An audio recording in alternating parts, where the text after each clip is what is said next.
Morning. CS paramedical में हम anatomy की क्लास देख रहे हैं। एनाटॉमी में हमारा कौन सा सिस्टम चल रहा है? Skeletal system. कौन सा? Skeletal system. स्केलेटल सिस्टम में कल हमने कौन सी बोन देखी थी?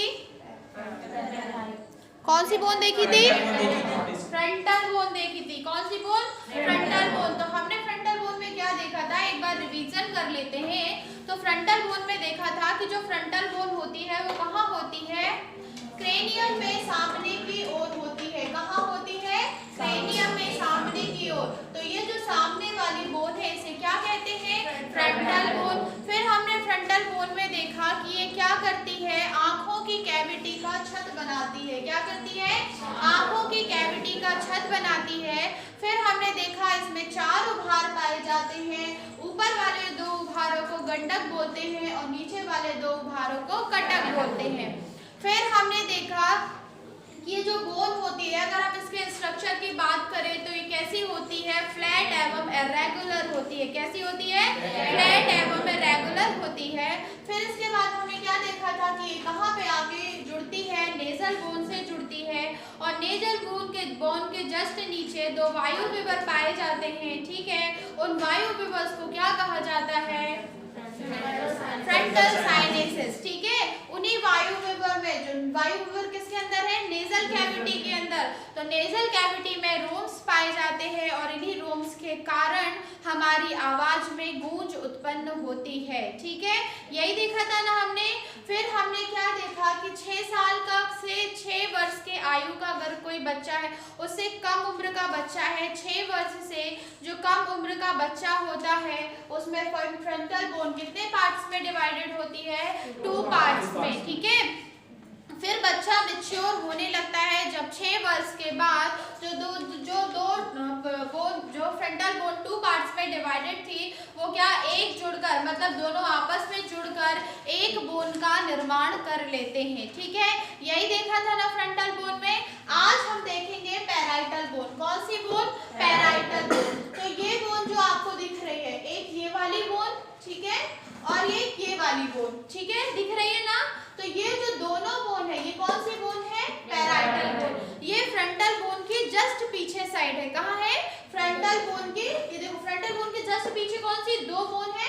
Parietal bone. ठीक है, और ये देखो पूरा मध्य सेंटर लाइन में है ना, ये पूरी मध्य। अगर हम बात करें तो हमारे क्रेनियल का आधे से ज्यादा मतलब पार्ट कौन कवर करता है? Parietal bone. आपको दिख रही है ना, ये कौन सी बोन है? Frontal bone. अब हम बात करते हैं कौन सी बोन की? पैराइटल बोन की। तो ये लेके ये पूरा खोपड़ी का आधे से ज्यादा सिरा कौन कवर कर रहा है? पैराइटल बोन कवर करती है। ठीक है, तो हमने पहले ही देख लिया था जो क्रेनियम की बोन होती है, अगर हम उनके स्ट्रक्चर की बात करें तो कैसी होती है? फ्लैट एवं इरेगुलर होती है। कैसी होती है? ये लिखा था ना आपने क्रेनियम में? ठीक है, तो हमने फर्स्ट में क्या लिखा है कि ये जो दोनों पैराइटल बोन होती हैं, ये वाली लेफ्ट हैंड वाली और राइट साइड वाली जो दोनों पैराइटल बोन होती है, ये क्या काम करती है? हमारी खोपड़ी का अधिक से अधिक भाग बनाती है ना।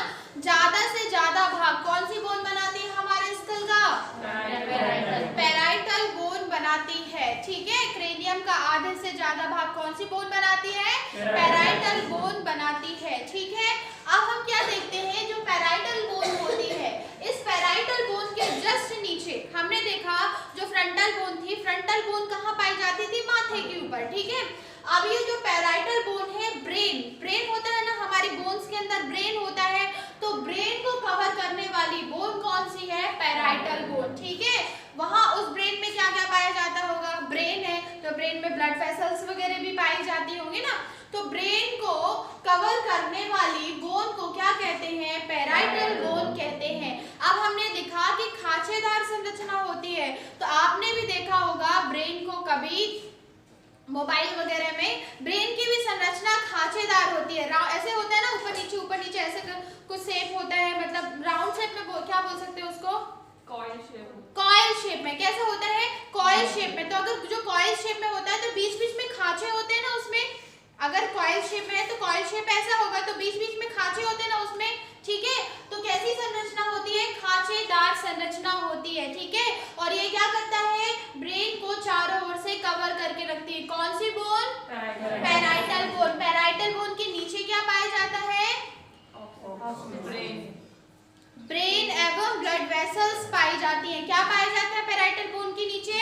ब्रेन एवं ब्लड वेसल्स पाई जाती हैं। ठीक है, इसके बाद इसके अलावा ब्रेन की जो सरफेस होता जन्म के समय अगर बच्चे का जन्म होता है तो वहां पर पैराइटल बोन के कोण पर मतलब एंगल पर झिल्लीदार एक मतलब मेम्ब्रेन ब्लैंक स्पेस रहता है जिसे फ्रंटिनेल्स कहते हैं। या अगर हम इसके एंगल की बीच एंगल की बात करें तो यहाँ पे एक मेम्ब्रेन पाई जाती है शिशु में। किसमें पाई जाती है? शिशु में। तो उस मेम्ब्रेन को किस नाम से जाना जाता है? तो आपसे केवल यही पूछा जाएगा अगर किसी ने पूछ लिया कि फ्रंटिनेल्स क्या है। अगर आपसे किसी ने पूछ लिया कि फ्रंटिनेल्स क्या है तो आप क्या बताओगे?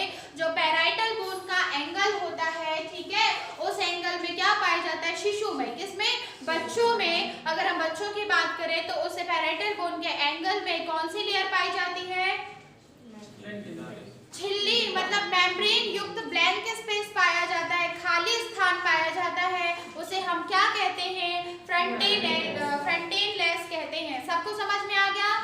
यहाँ तक समझ में आ गया सबको? पैराइटल बोन समझ में आई सबको? ठीक है, अब हम इसकी बात करते हैं दोनों बोन कैसी होती है।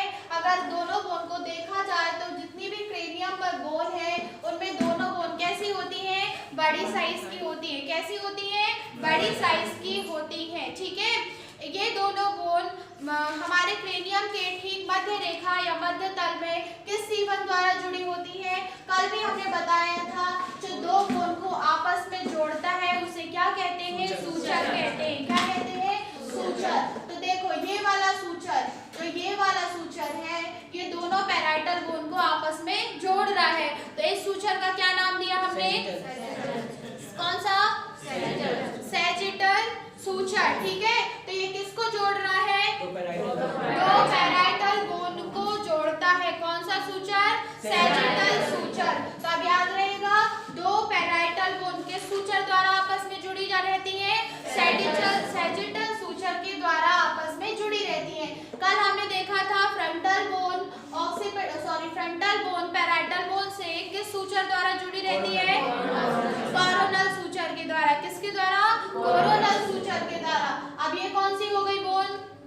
फ्रंटल। ये हो गई पैराइटल। तो ये कौन सी बोन है? कौन सी? तो ऑक्सीपिटल से पैराइटल बोन किस सूचर के द्वारा जुड़ी रहती है? क्या कठिन नाम है तो कोई नहीं बोल रहा? कौन सा सूचर है? लेम्बडाइडल। क्या बोलते हैं? लेम्बडाइडल सूचर। तो लेम्बडाइडल सूचर किस बोन को जोड़ता है? तो लेम्बडाइडल वो सूचर ऑक्सीपिटल तथा पैराइटल सूचर को जोड़ता है। नहीं सॉरी, ऑक्सीपिटल बोन और तथा पैराइटल बोन को जोड़ने वाले सूचर को हम क्या बोलते हैं? सूचर कहते हैं। ठीक है, अब यहाँ साइड में अभी स्ट्रक्चर नहीं दिया गया है। यहाँ साइड में कौन सी बोन पाई जाती है? टेम्पोरल बोन पाई जाती है। और टेम्पोरल बोन और पैराइटल बोन को जोड़ने वाले सूचर को क्या लिखा है? स्क्वेमस। कौन सा? स्क्वेमस सूचर द्वारा जुड़ी होती है। ठीक है, तो चलो हम एक बार पैराइटल बोन को रिवाइज करते हैं। सबसे पहले हमने देखा पैराइटल बोन कैसी है? फ्लैट एंड रेगुलर है। ठीक है, सेकंड हमने देखा ये जो फ्लैट बोन है ये हमारे किसको? क्रेनियम को आधे से ज्यादा कवर करती है। थर्ड हमने देखा ये पैराइटल बोन, दो पैराइटल बोन कितनी होती हैं? दो होती हैं। दोनों पैराइटल बोन आपस में किस सूचर द्वारा जुड़ी होती हैं? सैजिटल सूचर के द्वारा जुड़ी होती है। ठीक है, और क्या देखा हमने? ये जो पैराइटल बोन होती है, पैराइटल बोन के जस्ट नीचे क्या पाया जाता है? ब्रेन पाया जाता है और ब्लड वेसल्स पाई जाती हैं। फिर हमने क्या देखा कि जो शिशु होता है, शिशु में जब शिशु के अगर ब्रेन की बात करें या शिशु की पैराइटल बोन की बात करें तो एंगल पर क्या होता है? मेम्ब्रेन सहित मतलब मेम्ब्रेन युक्त एक कौन सी संरचना पाई जाती है? एक ब्लैंक स्पेस होता है, वहां पे क्या पाया जाता है? मेम्ब्रेन पाई जाती है, जिसे हम क्या बोलते हैं? क्या बोलते हैं? हेंटे नेल्स बोलते हैं कि फ्रंटे नेल्स बोलते हैं? क्या लिखा है? क्या लिखा है? फ्रंटे नेल्स। क्या लिखा है? फ्रंटे नेल्स। तो किसको बोलते हैं फ्रंटे नेल्स? जो शिशु होता है, शिशु में क्या होता है, एंगल्स में क्या पाया जाता है, ब्लैंक स्पेस। उस ब्लैंक स्पेस में मेम्ब्रेन पाई जाती है, उस स्थान को हम क्या बोलते हैं?